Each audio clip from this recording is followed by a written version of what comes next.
প্রবাসে বাড়ছে বাংলাদেশি শ্রমিকের মৃত্যুর সংখ্যা। অনিরাপদ কর্মপরিবেশ এবং মানসিক চাপই কারণ বলছেন বিশেষজ্ঞরা। শর্তের বিষয়ে সচেতন হবার তাগিদ। মানবদেহে অঙ্গ প্রত্যঙ্গ প্রতিস্থাপনে কমল জটিলতা, বাড়ানো হলো দাতার পরিধি। আইনের খসড়া মন্ত্রিসভায় অনুমোদন, যুগান্তকারী পদক্ষেপ হিসেবে দেখছেন বিশেষজ্ঞরা। ভিয়েতনাম থেকে সরকারিভাবে আমদানি করা ২৭,০০০ টন চাল নিয়ে দ্বিতীয় জাহাজ চট্টগ্রাম বন্দরে। প্রথম চালানের খালাস শুরু। পাহাড়ি ঢলে সিলেটে কুশিয়ারা নদীর বিভিন্ন পয়েন্টে বন্যা নিয়ন্ত্রণ বাঁধ ভেঙে নতুন এলাকা প্লাবিত। সিরাজগঞ্জে যমুনা নদীর পানি এখনো বিপদসীমার ওপরে। এবং এবার যুক্তরাষ্ট্রে বৈধ অভিবাসী সংখ্যা কমিয়ে আনার উদ্যোগ ট্রাম্প প্রশাসনের।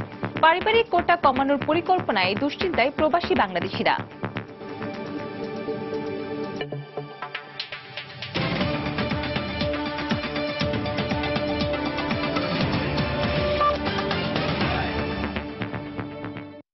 প্রবাসী সময়ের সঙ্গে আছি আমি মৌসুমী মৌ। প্রবাসে বাংলাদেশি শ্রমিকের মৃত্যুর সংখ্যা দিন দিন বেড়েই চলেছে। সরকারি হিসেবে প্রতিদিন দেশে আসছে অন্তত 10 প্রবাসী শ্রমিকের মরদেহ।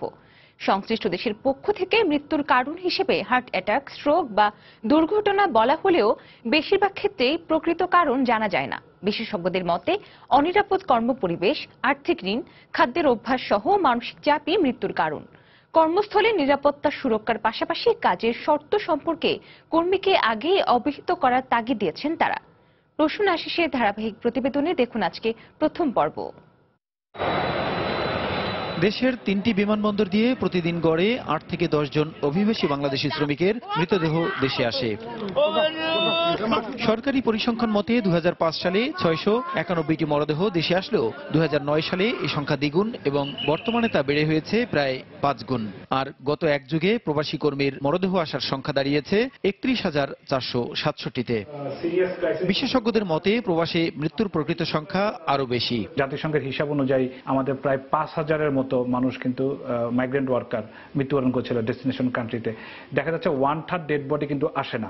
এসব হতভাগ্য শ্রমিকের মরদেহের সাথে পাঠানো ডেথ সার্টিফিকেটে মৃত্যুর কারণ হিসেবে হৃদরোগ, মস্তিষ্কে রক্তক্ষরণ কিংবা সড়ক দুর্ঘটনা উল্লেখ করা হলেও বিশেষজ্ঞরা মনে করেন ঋণের বোঝা, বিরূপ কর্মপরিবেশ আর মানসিক চাপেই মৃত্যু ঘটছে এই প্রবাসী বাংলাদেশিদের। স্ট্রোক এবং হার্ট অ্যাটাক কি কারণে হচ্ছে? এটা আসে হচ্ছে স্ট্রেসের থেকে।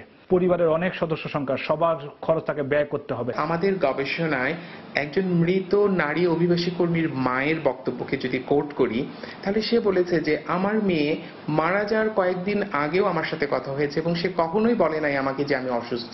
সুতরাং একজন মা কিন্তু এটাকে ডাউট করছে যে তার মেয়েটা আসলে এই রোগে হয়তো মারা যায় নাই। এটাকে ঠিক স্বাভাবিক মৃত্যু বলে রাষ্ট্রের কিছু করণীয় নেই, এটা আমরা মনে করি না। বিদেশ যাওয়ার আগে যথাযথ প্রশিক্ষণ নেওয়া আর অভিবাসন নীতিমালা অনুসারে ব্যক্তিগত নিরাপত্তা ও চাকুরির শর্ত সম্পর্কে কর্মীদের অবহিত হয়ে নেয়ার তাগিদ বিশেষজ্ঞদের। কাগজের ভিতরে তার কত ঘন্টা চাকরি আছে, কত ঘন্টা তার রাইট গুলো কি কি আছে, ওভারটাইম কত, সে কতটুকু রেস্ট পাবে, তার সিক লিভ আছে কিনা, সেগুলো তো জানে না। সেখানকার নিয়োগকর্তারা কতখানি দায়বদ্ধ এই আমাদের শ্রমিকদের প্রতি, এই বিষয়গুলোকে এখন নিশ্চিত করা। তবে সংশ্লিষ্ট দেশের কর্মপরিবেশ জেনেই কর্মীদের চাকুরির ব্যবস্থা করার কথা জানান প্রবাসী কল্যাণ মন্ত্রণালয়ের অতিরিক্ত সচিব। ইন্ডিভিজুয়াল কন্ট্রাক্ট পেপারে আপনার সেফটি সিকিউরিটি বিষয়গুলো কিন্তু উল্লেখিত।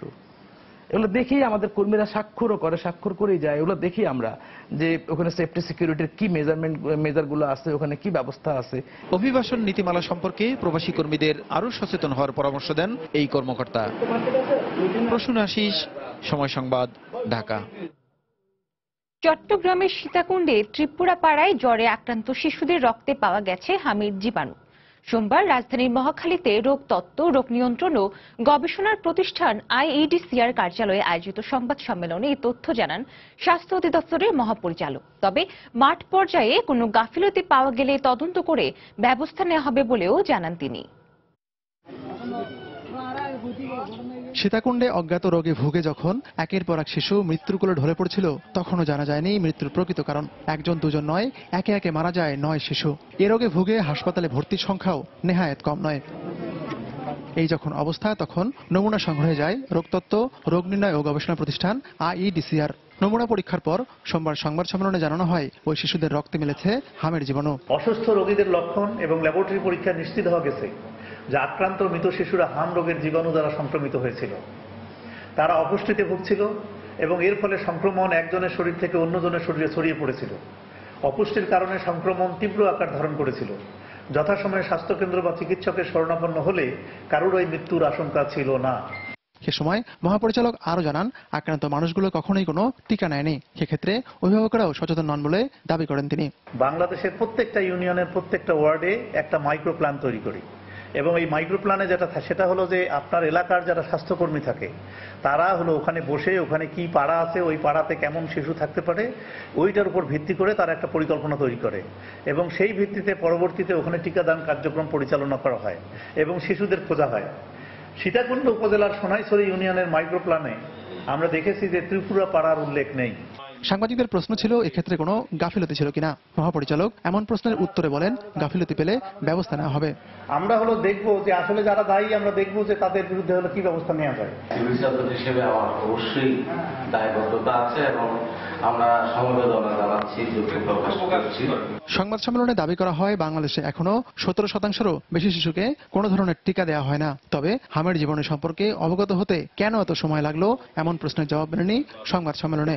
অনেকগুলো সামাজিক বিষয় আছে, আমরা একসাথে আসলে সবগুলোর প্রভাবে ইনফ্লুয়েন্সে কিন্তু এটা হয়।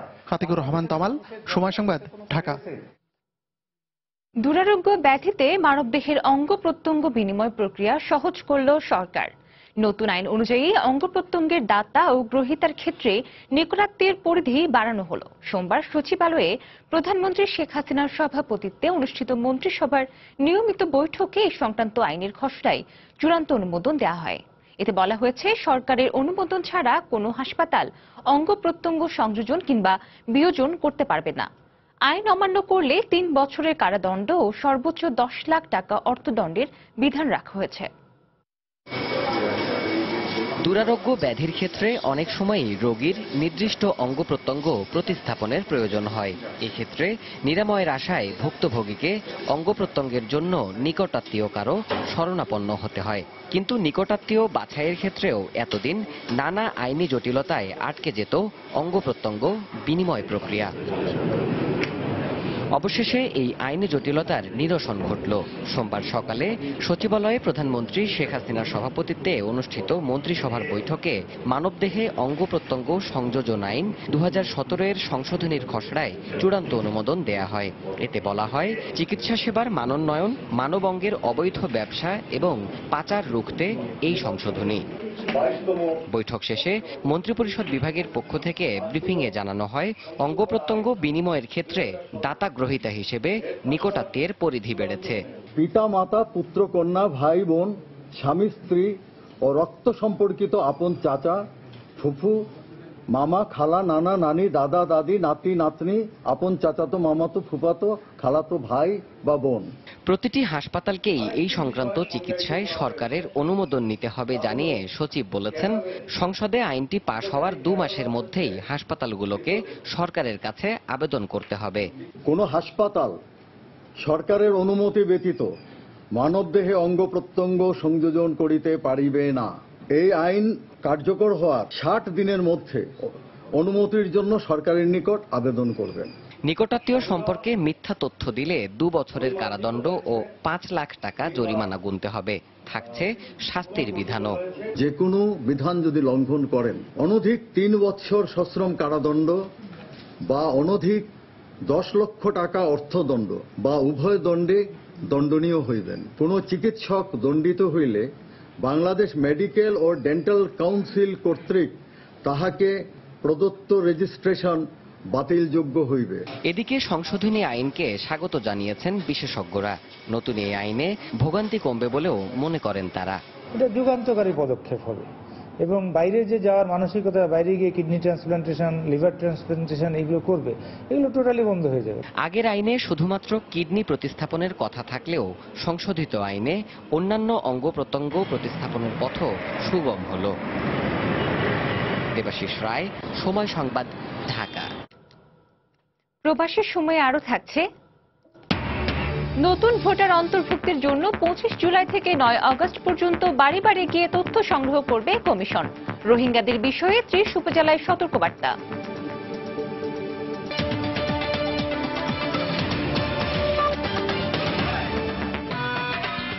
ভিগো কেবল কেসি, ঘরকে একই সাথে দিন beautiful looks and total safety. Vietnam থেকে সরকারিভাবে আমদানি করা ২৭,০০০ টন চাল নিয়ে দ্বিতীয় জাহাজ চট্টগ্রাম বন্দরে এসে পৌঁছেছে। এদিকে বহির্নোঙরে প্রথম চালানের চাল খালাস শুরু হয়েছে।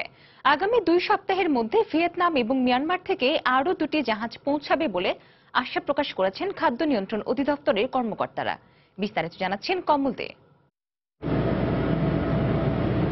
সরকারিভাবে ভিয়েতনাম থেকে আমদানি করা ৪৭,০০০ মেট্রিক টন চাল নিয়ে 2টি জাহাজ চট্টগ্রাম বন্দরের বহির্নোঙরে পৌঁছেছে। এর মাঝে গত 13 জুলাই 20,000 মেট্রিক টন চাল নিয়ে আসা জাহাজ থেকে আজ সকাল থেকে চাল খালাস শুরু হয়েছে। চট্টগ্রাম বন্দরের বহির্নোঙর ব্যাবো অ্যাঙ্কারেজে অবস্থান নিয়ে এই জাহাজ থেকে চাল খালাস শুরু হয়। মূলত প্রথম পর্যায়ে লাইটার জাহাজে এই চাল খালাস চলছে। এরপর তার ট্রাক যোগে পৌঁছানো হবে দেশের বিভিন্ন সরকারি গুদামে। এখানে আরো 2 দিন থেকে আমরা চাল খালাস করব। এরপর জাহাজটা একটু হালকা হলে বন্দরের মূল জেটিতে অবস্থান নিয়ে চাল খালাস করা হবে। ফুড গ্রেনের চালবাহী জাহাজ যেগুলো আসছে তার আমরা সর্বোচ্চ অগ্রাধিকার দিয়ে আমরা বার্থিং দিয়ে থাকি, কিন্তু যদি ড্রাফট বেশি থাকে তাহলে বাইরে বহিরঙ্গরে লাইটারেজ করতে হয় এবং ড্রাফট যখনই 9.5 হয় তখন আমরা ভিতরে নিয়ে আসি। একইভাবে এমবি প্যাক্স জাহাজ থেকেও প্রথম পর্যায়ে 5 থেকে 7,000 মেট্রিক টন চাল বহির্নোঙরে খালাসের পর জাহাজটি নিয়ে যাওয়া হবে বন্দরের প্রধান জেটিতে। এক্ষেত্রে লাইটার জাহাজ কর্তৃপক্ষ জানিয়েছে যত দ্রুত সম্ভব এখান থেকে চাল খালাসের পর তারা বন্দরে গিয়ে এই চালগুলো আনলোড করবে। 1600 টন নেওয়ার একটা চিন্তা ভাবনা আছে, তো পরিমাণে যতটুক ধরে অতটুক নেবে আর কি, 32,000 বস্তা।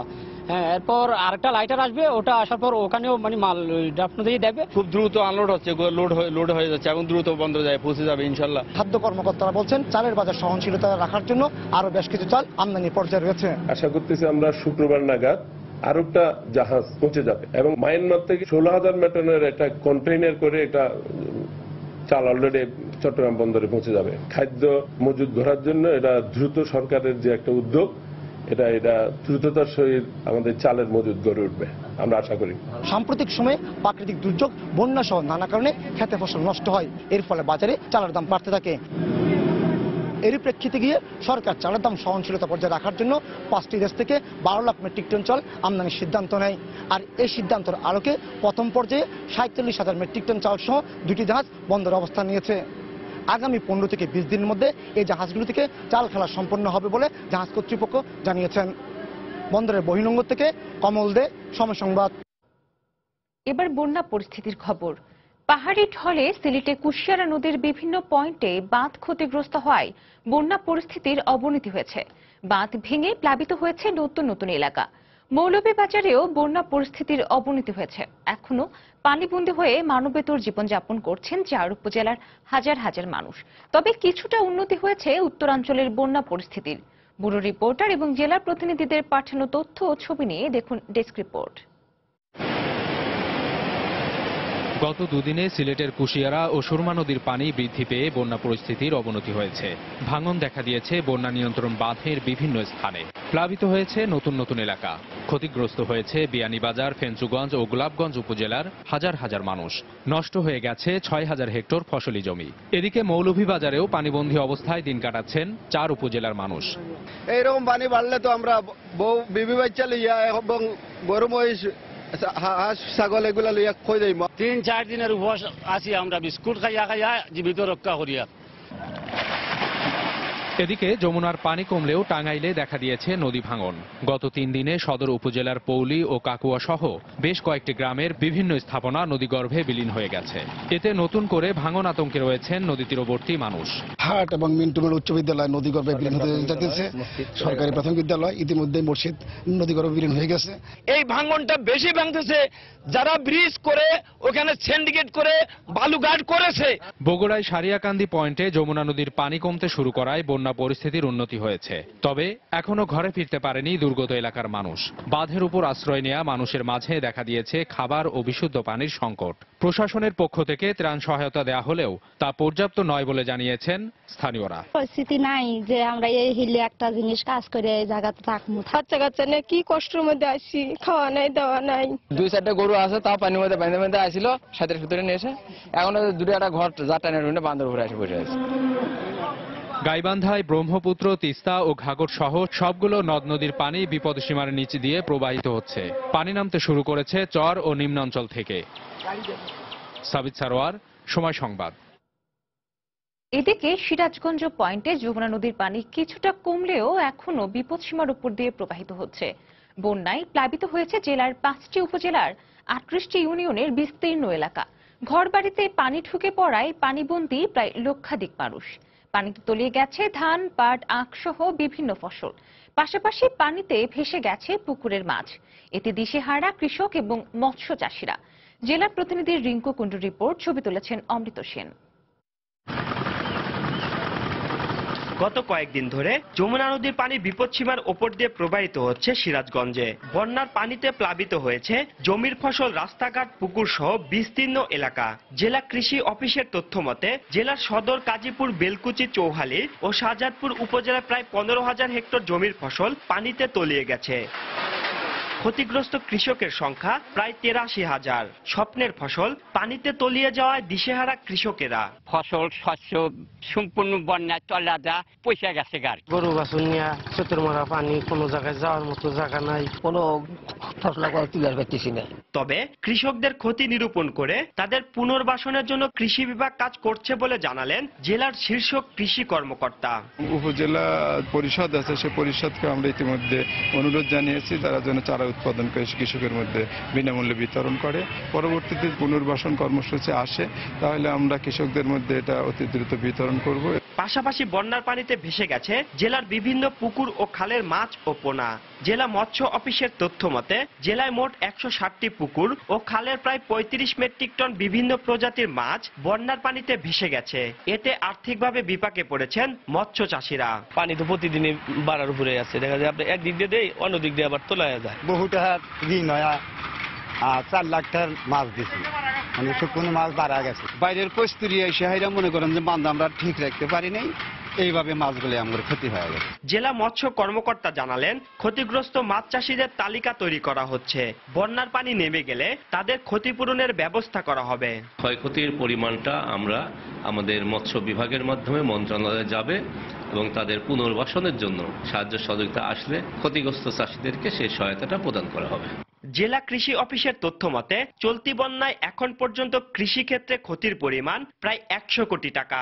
আর মৎস্য বিভাগ জানায় মৎস্য খাতে ক্ষতি হয়েছে প্রায় 70 লাখ টাকা। রিঙ্কু কুণ্ডু, সময় সংবাদ, সিরাজগঞ্জ।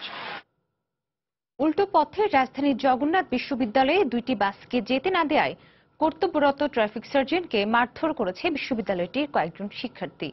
প্রত্যক্ষদর্শীরা জানান সোমবার বিকেল 5:30টায় দিকে জগন্নাথ বিশ্ববিদ্যালয়ে 2টি দোতলা বাস শাহবাগ থেকে বাংলা মোটর সিগন্যাল অতিক্রম করে উল্টো পথে হোটেল সোনারগাঁও সিগন্যালের দিকে যাওয়ার চেষ্টা করে। এ সময় কর্তব্যরত ট্রাফিক সার্জেন্ট কাইসার হামিদ বাধা দিলে ছাত্রদের সঙ্গে তর্কাতর্কি হয়। এক পর্যায়ে কয়েকজন ছাত্র ট্রাফিক সার্জেন্টকে মারধর শুরু করে। পরে বাসের অন্যান্য ছাত্ররাও এসে তাদের থামায়। তবে এ বিষয়ে এখনো কোনো মামলা দায়ের করেনি পুলিশ। রাইট ওয়ে ফাঁকা থাকা সত্ত্বেও আপনাদের উল্টো রোডে যেতে হবে কেন? এই কথা শুনে তারা ভার্সিটির কিছু প্লাবান মানে বাস থেকে নেমে এসে 4-5 জন তর্ক বিতর্ক করতেছিল। তো বাস থেকে আর 2-3 জন এসে হালকা ধাক্কাধাক্কি হয়েছে। এর মধ্যে ওদের লোকজনই আবার ওদের এসে নিয়ে গেছে। ওর মধ্যে যারা ছিল ওরা 3-4 জন এসে আবার টেনে নিয়ে গেছে। 2-1 দিনের মধ্যে হয়তো আমরা জগন্নাথ বিশ্ববিদ্যালয়ের যারা প্রক্টোরিয়াল বডি আছে, যারা ঊর্ধ্বতন কর্মকর্তা আছে, তাদেরকে আমরা স্যাররা হয়তো অবহিত করবে অফিসিয়াল ভাবে। নতুন ভোটার অন্তর্ভুক্তির জন্য আগামী 25 জুলাই থেকে 9 আগস্ট পর্যন্ত বাড়ি বাড়ি গিয়ে তথ্য সংগ্রহ করবে নির্বাচন কমিশন। বাদ পড়া তালিকাভুক্ত 35 লাখ ভোটারকে এবার অন্তর্ভুক্তি করা হবে বলে জানিয়েছেন কমিশন সচিব মোহাম্মদ আব্দুল্লাহ। সোমবার নির্বাচন কমিশনে ভোটার তালিকা হালনাগাদ সম্পর্কিত বৈঠক শেষে সাংবাদিকদের এক সংবাদ সম্মেলনে তিনি একথা বলেন। এদিকে রোহিঙ্গারা যাতে ভোটার তালিকা অন্তর্ভুক্তি না হতে পারে সেজন্য 30টি উপজেলায় ইতিমধ্যে সতর্কবার্তা পাঠিয়েছে নির্বাচন কমিশন। 2 বছর আগে নিবন্ধন তথ্য নিতে গিয়ে কম বয়সীদের অনাগ্রহ ও নারী ভোটারদের অনীহা সহ নানা কারণে লক্ষ্যমাত্রা পূরণ করতে পারেনি নির্বাচন কমিশন। সব মিলিয়ে ভোটার তালিকায় বাদ পড়েন 35 লাখ নাগরিক। একাদশ সংসদ নির্বাচনকে সামনে রেখে রোডম্যাপ অনুযায়ী বাদ পড়া ও নতুন ভোটারদের তালিকায় অন্তর্ভুক্তি কার্যক্রম শুরু হবে আগামী 25 জুলাই, চলবে 9 আগস্ট পর্যন্ত। আর এবার নির্বাচন কমিশন তথ্য সংগ্রহ করবে বাড়ি বাড়ি গিয়ে। সোমবার নির্বাচন কমিশন সচিবালয়ে অনুষ্ঠিত হয় হালনাগাদ সংক্রান্ত কেন্দ্রীয় কমিটির সমন্বয় সভা। সবাই সিদ্ধান্ত হয় 2000 সালের 1 জানুয়ারি কিংবা তার পূর্বে যারা জন্মগ্রহণ করেছেন তারাই ভোটার হতে পারবেন এবার। 1/1/2018 তারিখে যাদের বয়স 18 পূর্ণ হবে এবং এদের চেয়ে বেশি বয়সী যারা আছে যারা বাদ পড়েছেন তারা ভোটার হতে পারবেন। যেটা টার্গেট করেছি যে আমাদের বাদ পড়া প্রায় 35 লক্ষ লোক ভোটার তালিকায় অন্তর্ভুক্ত হবে। তবে অনুপ্রবেশকারী রোহিঙ্গারা যাতে ভোটার না হতে পারেন সেজন্য 30টি উপজেলায় পাঠানো হয়েছে বিশেষ সতর্কবার্তা। আর নারী ভোটার সংখ্যা বাড়াতে নেওয়া হচ্ছে প্রয়োজনীয় পদক্ষেপ। 30টি উপজেলাকে আমরা এই বিশেষ এলাকা হিসেবে চিহ্নিত করেছি এবং বিশেষ এলাকায় বিশেষ কমিটি আছে। কোনো বিদেশি ভোটার যাতে ইনক্লুড না হতে পারে, অন্তর্ভুক্তি না হতে পারে সে বিষয়ে তারা পদক্ষেপ নিতে পারে এবং চেক দিতে পারে। এবং এই চেক দেওয়ার ক্ষেত্রে বেশ কিছু নির্দেশনা আছে। নারীদের বেশিরভাগ অন্তর্ভুক্তি করার এটা প্রয়াসটা আমরা নেব এবং অত্যন্ত গুরুত্ব দিচ্ছি যে প্রচারটা যাতে আরো বেশি করে করা যায়। পরে নির্বাচনী পর্যবেক্ষক সংস্থাগুলোর সঙ্গে বৈঠক করে ভোটার তালিকা হালনাগাদ কার্যক্রমে তাদের সহযোগিতা চায় নির্বাচন কমিশন। তথ্য সংগ্রহের পর 3টি ধাপে ডিসেম্বর মাসের মধ্যে নাগরিকদের ছবি ও তথ্য নিবন্ধন করা হবে। বেলায়েত হোসাইন, সময় সংবাদ, ঢাকা। সব দলের অংশগ্রহণে আগামী জাতীয় নির্বাচন দিতে সরকারকে বাধ্য করা হবে বলে হুঁশিয়ারি উচ্চারণ করেছেন বিএনপি মহাসচিব মির্জা ফখরুল ইসলাম আলমগীর। সোমবার রাজধানীতে জাতীয়তাবাদী মহিলা দলের এক সেমিনারে তিনি এ বক্তব্য দেন। সুষ্ঠু পরিবেশ ছাড়া নির্বাচন কমিশনের রোডম্যাপ ঘোষণাকে অনর্থক বলেও মন্তব্য করেন তিনি। নির্বাচনের রাস্তাকে আপনারা খানাখন্দক করে শেষ করে দেন। নির্বাচনে যেন বিরোধী দলগুলো যেতে না পারে তার জন্য আপনারা ব্যবস্থা করছেন। আগে নির্বাচনের পরিবেশ তৈরি করেন, রাস্তা তৈরি করেন, তাহলে রোডম্যাপ দেওয়াটা সার্থক হবে, অন্যথায় হবে না। সরকারকে বাধ্য করতে হবে সকল দলের অংশগ্রহণের মধ্যে একটা সুষ্ঠু অবাধ নির্বাচন করতে দিতে। যে তোমরা যদি ইলেকশন জিততে না পারো তাহলে পালাবার পথ খুঁজে পাবা না। মামলার ভয়ে বেগম খালেদা জিয়া যুক্তরাজ্য থেকে দেশে ফিরে আসবেন কিনা তা নিয়ে জনমনে সংশয় দেখা দিয়েছে বলে মন্তব্য করেছেন সড়ক পরিবহন ও সেতু মন্ত্রী ওবায়দুল কাদের। সোমবার সচিবালয়ে নিরাপদ সড়ক চায় সংগঠনের নেতৃবৃন্দের সঙ্গে এক মতবিনিময় শেষে সাংবাদিকদের প্রশ্নের জবাবে তিনি এ মন্তব্য করেন। এ সময় তিনি আরো বলেন, আগামী জাতীয় নির্বাচনকে সামনে রেখে নির্বাচন কমিশনারের দেয়া রোডম্যাপ বাস্তবায়নের অগ্রগতি দেখে এ বিষয়ে আওয়ামী লীগ কথা বলবে। আগামী জাতীয় নির্বাচনে যে রোডম্যাপ ঘোষণা করেছেন এই রোডম্যাপে বাস্তবায়নের অগ্রগতি দেখে আমরা কথা বলি। একজন মামলার ভয়ে বিদেশ থেকে আসেন, আরেকজন আবার টেমস নদীর পাড়েই গেলেন। জনশ্রুতি হচ্ছে তিনি কি মামলার ভয়ে পালিয়ে গেলেন। 150 বার আদালতে সময় চাওয়ার পর এই সন্দেহটা ঘনীভূত হয়েছে। প্রবাসী সময় আরো থাকছে। মঙ্গলবার শুরু হচ্ছে নারী বিশ্বকাপের সেমিফাইনাল পর্ব। ফাইনালে ওঠার মিশনে ইংল্যান্ডের প্রতিপক্ষ দক্ষিণ আফ্রিকা। হাড্ডাহাড্ডি লড়াইয়ের প্রত্যাশা।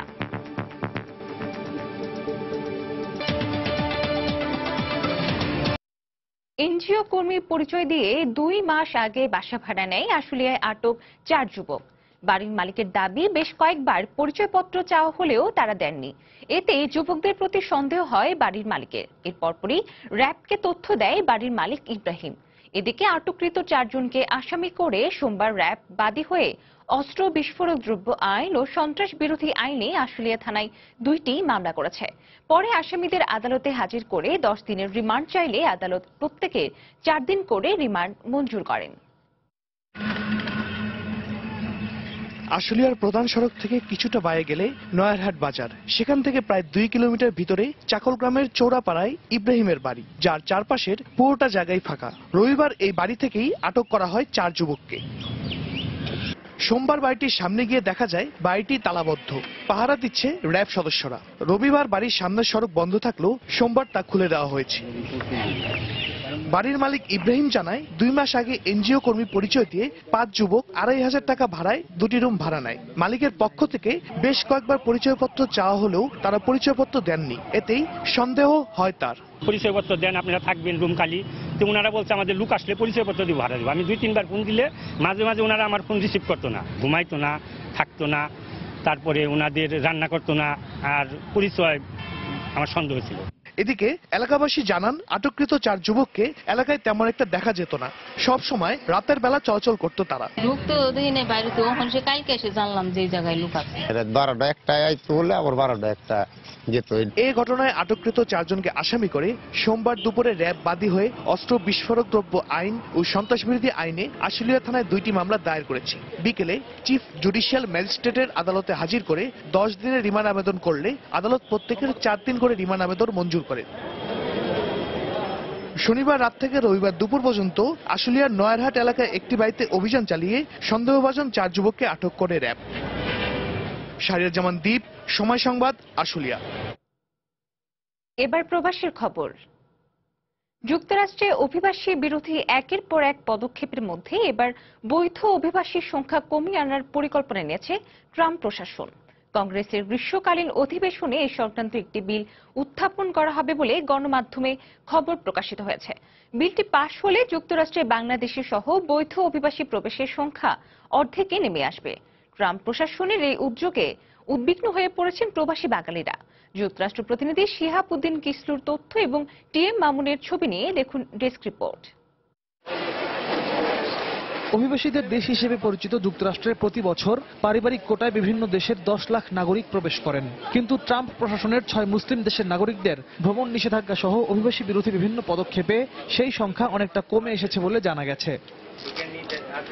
এর মধ্যেই দেশটিতে বৈধভাবে ভ্রমণের অপেক্ষায় থাকা অভিবাসন প্রত্যাশীদের জন্য নেমে আসছে নতুন খড়ক। প্রেসিডেন্ট ট্রাম্পের অন্যতম নির্বাচনী প্রতিশ্রুতি অভিবাসী বিরোধী পদক্ষেপের অংশ হিসেবে বৈধ অভিবাসী কোটা হ্রাসেও আইন করার উদ্যোগ নেওয়া হয়েছে। হোয়াইট হাউস কর্মকর্তাদের বরাতে গণমাধ্যম জানায় 2-1 মাসের মধ্যেই প্রতিনিধি পরিষদে এ সংক্রান্ত একটি বিল উত্থাপন করা হবে।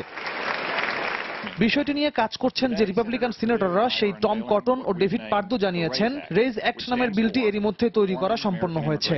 আমেরিকান শ্রমিকদের কর্মসংস্থান সুনিশ্চিতে ইমিগ্রেশন ব্যবস্থাকে ঢেলে সাজাতে কাজ করার কথাও জানান তারা। যুক্তরাষ্ট্রে বৈধ অভিবাসীর সংখ্যা কমিয়ে আনা সংক্রান্ত বিলটি পাশ হলে প্রতি বছর দেশটিতে প্রবেশ করা অভিবাসীর সংখ্যা 10 লাখ থেকে অর্ধেক কমে 5 লাখে দাঁড়ানোর আশঙ্কা করা হচ্ছে। দেশটিতে বসবাসরত বিভিন্ন দেশের নাগরিকরা বর্তমানে পরিবারের সদস্যদের সেদেশে নেয়ার সুযোগ পেলেও পারিবারিক কোটা হ্রাসের পরিকল্পনায় দুশ্চিন্তায় পড়েছেন প্রবাসী বাংলাদেশিরা। বাংলাদেশি যারা অ্যাপ্লাই করেছেন পরিবারের জন্য, তাদের জন্য অত্যন্ত ক্ষতি হবে। এটা অনেক পরিবার আশা থেকে বঞ্চিত হবে এবং তারা পিছিয়ে পড়বে। এই ব্যাপারে আমরা বাংলাদেশ সরকারের একটু চেষ্টা করা উচিত যাতে আইনটা কার্যকারী না হয়, অন্তত যারা মানুষের সুবিধার্থে এটা আগের মতো যাতে যারা আসতে পারে। এরই মধ্যে যারা যুক্তরাষ্ট্রে যাওয়ার আবেদন করেছেন তাদের ভ্রমণ আটকে গেলে পারিবারিকভাবে ক্ষতির মুখে পড়ার কথা জানান অনেকে।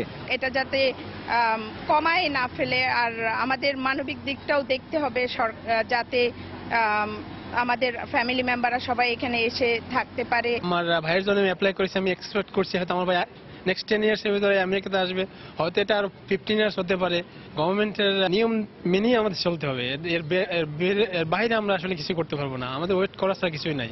বর্তমান মার্কিন প্রশাসন করদাতা এবং অধিক উপার্জনকারীদের মধ্যেই অভিবাসন এবং নাগরিকত্ব দান সীমিত রাখতে চায় বলে জানিয়েছে মার্কিন গণমাধ্যম। তবে বৈধ অভিবাসীর সংখ্যা হ্রাসের এই বিতর্কিত বিল নিয়ে ডেমোক্র্যাটদের কঠিন বাধার মুখে পড়তে পারেন রিপাবলিকানরা। সময় সংবাদ, নিউ ইয়র্ক, যুক্তরাষ্ট্র। নিউ ইয়র্কে 2019 সালে নির্বাচনকে সামনে রেখে যুব সম্প্রদায়কে ঐক্যবদ্ধ করতে যুক্তরাষ্ট্র যুবলীগের আন্তঃরাজ্য সম্মেলন অনুষ্ঠিত হয়েছে। রোববার নিউ ইয়র্কের উডসাইডের কুইন্স প্যালেসে সম্মেলনে বিভিন্ন রাজ্য থেকে আসা যুবলীগের নেতাকর্মীরা উপস্থিত ছিলেন। রবিউল ইসলামের সভাপতিত্বে এবং শোয়েব আহমেদের পরিচালনায় সভায় বক্তব্য দেন যুক্তরাষ্ট্র আওয়ামী লীগের উপদেষ্টা মুক্তিযোদ্ধা আব্দুল জলিল ও মুক্তিযোদ্ধা আব্দুস বাতেন, আইরিন পারভিন, আব্দুল হাবিব মামুন সহ অন্যান্য নেতারা। সম্মেলনে যোগদান করতে পেরে মেরহাটন যুবলীগের সভাপতি লন্ডনে ছুরি নিয়ে হামলা বা নাইফ ক্রাইম আশঙ্কাজনকভাবে বেড়ে যাওয়ায় উদ্বেগ প্রকাশ করেছে স্থানীয় বাসিন্দারা। সম্প্রতি সাউথ লন্ডনে দুর্বৃত্তদের ছুরিকাঘাতে এক ব্যক্তি নিহতের পর ব্রিকলেনে একই ধরনের হামলায় আরও এক বাঙালি কিশোর নিহত হওয়ায় সন্তানদের নিয়ে চরম আতঙ্কে দিন কাটাচ্ছেন সেখানকার অভিভাবকেরা। এছাড়াও পুলিশের তথ্য মতে গত বছরের তুলনায় চলতি বছরে লন্ডনে নাইফ ক্রাইম বেড়েছে প্রায় 24%। কমিউনিটি পুলিশের সংখ্যা এবং তরুণদের বিভিন্ন সুযোগ সুবিধা কমানোর কারণে কিশোর ও তরুণদের মধ্যে অপরাধ প্রবণতা বাড়ছে বলে মনে করছেন অভিভাবক এবং কমিউনিটির নেতাকর্মীরা। Nationwide, police are on the offensive with high-profile weapons to settle arguments. খুবই আতঙ্কিত, কারণ আমারও বাচ্চারা বড় হয়েছে, মসজিদও যায়, স্কুলও যায়, প্লাস ইউনিভার্সিটিতে যায়, রাতকে লেটে আসে। বর্তমানে যে অবস্থা আরম্ভ হয়েছে, আমরা বাচ্চা কিন্তু ট্রাভেল করে, তারাও ট্রাভেল করে, স্পিড মারি দেয়, এসে করে তা করে, কোন সময় কার কি অবস্থা হইব। এখন যে নতুন সমস্যা শুরু হচ্ছে, it's mainly through the local authority, they are not supporting the youngster at all. Kuwait থেকে প্রকাশিত ট্যাবলয়েড পত্রিকা দৃষ্টিনন্দন সিলেট এবং জাতীয় অনলাইন পোর্টাল দেশ দিগন্ত এর আয়োজনে জমকালো ঈদ আনন্দ উৎসব এবং একক সঙ্গীত সন্ধ্যা অনুষ্ঠিত হয়েছে। রাজধানী কুয়েত সিটির স্থানীয় একটি হোটেলে এই অনুষ্ঠানের আয়োজন করা হয়। অনুষ্ঠানে সভাপতিত্ব করেন কুয়েতের ব্যবসায়ী জালালাবাদ সমাজ কল্যাণ সমিতির সভাপতি জুবাইর আহমেদ। প্রধান অতিথি ছিলেন কুয়েতের বাংলাদেশ দূতাবাসের প্রথম সচিব জহিরুল ইসলাম খান। এছাড়াও বিশেষ অতিথি হিসেবে উপস্থিত ছিলেন অন্যান্য স্থানীয় নেতারা। বিভিন্ন সামাজিক, রাজনৈতিক এবং সাংস্কৃতিক অঙ্গনের নেতাদের উপস্থিতিতে অনুষ্ঠানটি মিলন মেলায় পরিণত হয়।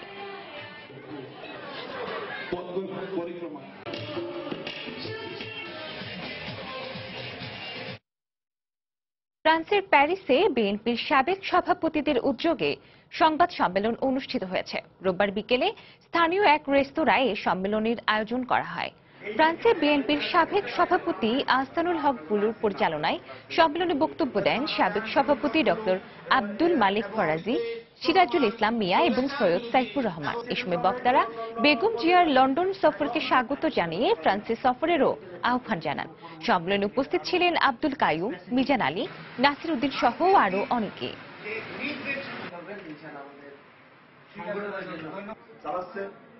আধিপত্য বিস্তার নিয়ে সিলেটের বিরানীবাজার সরকারি কলেজে ছাত্রলীগের দুপক্ষের সংঘর্ষের পর এক যুবকের লাশ উদ্ধার করেছে পুলিশ। তবে সংঘর্ষের ঘটনার জেরে ওই যুবককে হত্যা করা হয়েছে কিনা সে বিষয়ে নিশ্চিত করেনি পুলিশ। নিহত যুবক ছাত্রলীগের কর্মী বলে দাবি করেছে কেন্দ্রীয় ছাত্রলীগের সাধারণ সম্পাদক। এদিকে ঘটনার তদন্তে 3 সদস্যের কমিটি গঠন করা হয়েছে। বিস্তারিত ডেস্ক রিপোর্টে। পুলিশ জানায়, আধিপত্য বিস্তার নিয়ে কিছুদিন ধরেই বিয়ানীবাজার সরকারি কলেজে ছাত্রলীগের দুপক্ষের মধ্যে বিরোধ চলে আসছিল। এর জের ধরে দুপুরে দুপক্ষের মধ্যে ধাওয়া পাল্টা ধাওয়া হয়। আধা ঘন্টা পর কলেজের একটি কক্ষে গুলির শব্দ পাওয়া যায়। পরে কক্ষটি থেকে খালেদ আহমেদ লিটুকে গুলিবিদ্ধ অবস্থায় উদ্ধার করে স্থানীয় হাসপাতালে নেওয়া হলে তাকে মৃত ঘোষণা করেন কর্তব্যরত চিকিৎসক। তবে নিহত লিটু স্থানীয় একটি দোকানের কর্মচারী বলে জানা গেছে। হঠাৎ করে এই সাউন্ড আওয়াজ শুনে আমরা বেরিয়েছি। ইতিমধ্যে পুলিশ নেতৃত্বে পুলিশ প্রশাসন আসছে। আমরা ওই রুমে যাইয়া ওই লাশটা দেখি। এখন এর আগে কি করছিল, কিভাবে হইলো, এটা আসলে কলেজটা একবারে শান্ত ছিল। এইটা বলার কোনো কেউ বলতে পারছে না। তবে কি কারণে এবং কারা লিটুকে হত্যা করেছে সে বিষয়ে স্পষ্ট হতে পারেনি পুলিশ। কলেজের ছাত্র না, সে বহিরাগত, তার নাম মিঠু বলে আমি জেনেছি, এবং সে এখানে গুলিবিদ্ধ হয়ে পড়েছিল। তারভাবে আমরা তার ডেড বডিটা আমরা হাসপাতালে প্রেরণ করেছি। মূলত ঘটনাটা কিভাবে সৃষ্টি এবং কিভাবে ঘটেছে সেটা আমাদের তদন্তের বিষয়। এদিকে লিটুকে ছাত্রলীগের কর্মী দাবি করে বহিরাগতরাই তাকে হত্যা করেছে বলে অভিযোগ করেছেন কেন্দ্রীয় ছাত্রলীগের সাধারণ সম্পাদক। বিয়ানীবাজারের যে ঘটনা একটু আগে আমরা আমাদের একজন কর্মী, একদল বহিরাগত সন্ত্রাসী আমাদের ছাত্রলীগের একজন ভাইকে প্রকাশ্যে গুলি করে হত্যা করেছে। আমরা দাবি জানাচ্ছি, আমরা ইতিমধ্যেই আইনশৃঙ্খলা বাহিনীর সাথে কথা বলেছি, 2 জন গ্রেপ্তার হয়েছে এবং আরও যারা এটার সাথে জড়িত তাদেরকে গ্রেপ্তার করে আইনের মাধ্যমে তাদের শাস্তি নিশ্চিত করে যাতে ন্যায় বিচার নিশ্চিত করা হয়, সেটা আমরা দাবি জানাচ্ছি। এই ঘটনায় আগামী 22শে জুলাই পর্যন্ত কলেজের সব ধরনের শিক্ষা কার্যক্রম স্থগিত করা হয়েছে। ঘটনা তদন্তে 3 সদস্যের কমিটি গঠন করা হয়েছে। সময় সংবাদ, সিলেট। স্বামীকে আটকে রেখে স্ত্রীকে ধর্ষণ মামলায় আদালতে স্বীকারোক্তিমূলক জবানবন্দি দিয়েছে বরিশালের বানিরাপাড়া উপজেলা ছাত্রলীগের সভাপতি সুমন হোসেন মোল্লা। সোমবার জেলার অতিরিক্ত চিফ জুডিশিয়াল ম্যাজিস্ট্রেট শিহাবুল ইসলামের আদালতে জবানবন্দি দেয় সে। এর আগে কঠোর নিরাপত্তার মধ্যে তাকে আদালতে হাজির করে পুলিশ। পরে 164 ধারায় বিচারকের কাছে জবানবন্দি দেয় সুমন হোসেন মোল্লা। জবানবন্দির রেকর্ড শেষে তাকে কারাগারে পাঠানোর নির্দেশ দেন আদালত। গত শনিবার রাতে চাঁদা না দেয়ায় এক মাহেন্দ্র চালকে আটকে রেখে তার স্ত্রীকে ধর্ষণের অভিযোগ ওঠে বানারীপাড়া উপজেলা ছাত্রলীগের সভাপতি সুমন হোসেনের বিরুদ্ধে। এই ঘটনায় মামলা দায়েরের পর রোববার রাতে তাকে গ্রেফতার করেছে পুলিশ।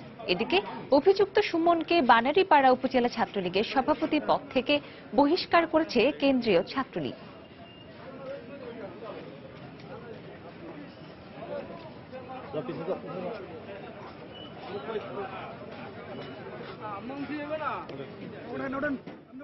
গ্রেপ্তারকৃত প্রধান আসামি সুমন মোল্লা তাকে আমরা আদালতে আজকে উপস্থাপন করেছি।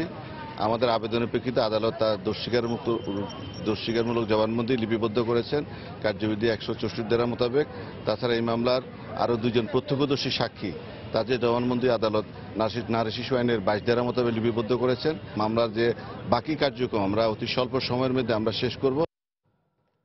উত্তর কোরিয়ার সঙ্গে সরাসরি আলোচনায় বসার প্রস্তাব দিয়েছে দক্ষিণ কোরিয়া। আগামী 21শে জুলাই এই দ্বিপক্ষীয় এই বৈঠক অনুষ্ঠানের কথা রয়েছে।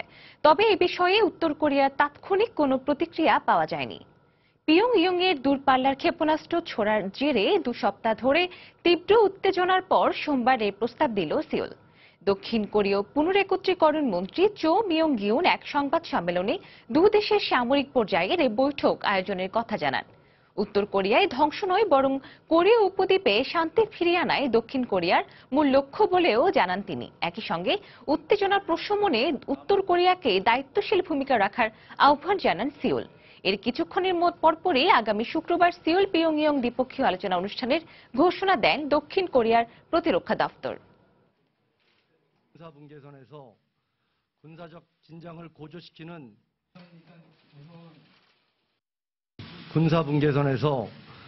আমরা উত্তর কোরিয়াকে আনুষ্ঠানিকভাবে 2 দেশের সামরিক কর্মকর্তাদের মধ্যে আলোচনার প্রস্তাব দিয়েছি। পানমুনজমে আগামী 21শে জুলাই এই বৈঠক অনুষ্ঠিত হবে। আশা করি উত্তর কোরিয়া আমাদের আহ্বানে সাড়া দিয়ে কোরীয় উপদ্বীপে উত্তেজনা কমিয়ে আনতে কার্যকরী ভূমিকা রাখবে।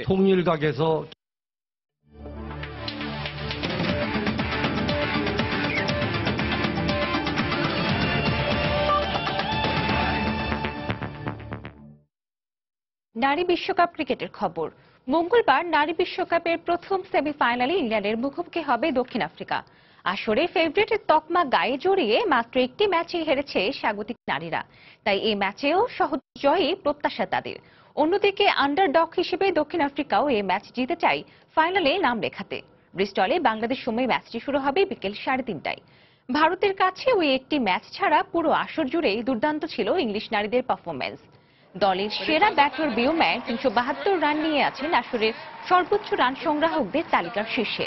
এছাড়া নাইট 333 রান এবং স্কিপার 315 রান নিয়ে শীর্ষ 10-এ থাকায় ব্যাটিং নিয়ে আপাতত নির্ভর স্বাগতিকরা।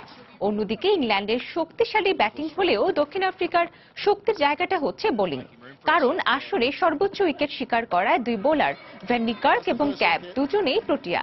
নিকার্ক 15টি এবং ক্যাপ নিয়েছেন 12টি করে উইকেট। নিজেদের সেরা সাফল্য দেখিয়ে তাই প্রথমবারের মতো আসরের ফাইনাল খেলতে চায় দক্ষিণ আফ্রিকার নারীরা।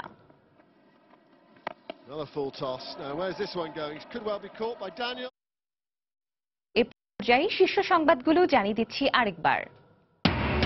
প্রবাসে বাড়ছে বাংলাদেশি শ্রমিকের মৃত্যুর সংখ্যা। অনিরাপদ কর্মপরিবেশ এবং মানসিক চাপের কারণ বলছেন বিশেষজ্ঞরা। সরকারের বিষয়ে সচেতন হবার তাগিদ। মানব দেহে অঙ্গ প্রত্যঙ্গ প্রতিস্থাপনে কমল জটিলতা, বাড়ানো হলো দাতার পরিধি। আইনের খসড়া মন্ত্রিসভায় অনুমোদন যুগান্তকারী পদক্ষেপ হিসেবে দেখছেন বিশেষজ্ঞরা। ভিয়েতনাম থেকে সরকারিভাবে আমদানি করা 27,000 টন চাল নিয়ে দ্বিতীয় জাহাজ চট্টগ্রামে বন্দরে, প্রথম চালানের খালাস শুরু। পাহাড়ি ঢলে সিলেটে কুশিয়ারা নদীর বিভিন্ন পয়েন্টে বন্যা নিয়ন্ত্রণ বাঁধ ভেঙে নতুন এলাকা প্লাবিত। সিরাজগঞ্জে যমুনা নদীর পানি এখনো বিপদসীমার ওপরে। এবং এবার যুক্তরাষ্ট্রে বৈধ অভিবাসী সংখ্যা কমিয়ে আনার উদ্যোগ ট্রাম্প প্রশাসনের। পারিবারিক কোটা কমানোর পরিকল্পনায় দুশ্চিন্তায় প্রবাসী বাংলাদেশিরা। এই ছিল প্রবাসী সময়ে। যে কোনো খবর পেতে ভিজিট করুন সময়নিউজ.tv। যে কোনো বাংলা লিঙ্ক ও রবি নম্বর থেকে সময় সংবাদের খবর, অনুষ্ঠান সূচি সম্পর্কে জানতে এবং যে কোনো তথ্য সময় সংবাদকে জানাতে ডায়াল করুন 16242 নম্বরে। এছাড়া এই মাত্র পাওয়া খবর মোবাইলে পেতে SMS করুন *BN লিখে পাঠিয়ে দিন 16242 নম্বরে। সঙ্গে থাকুন সময়ের।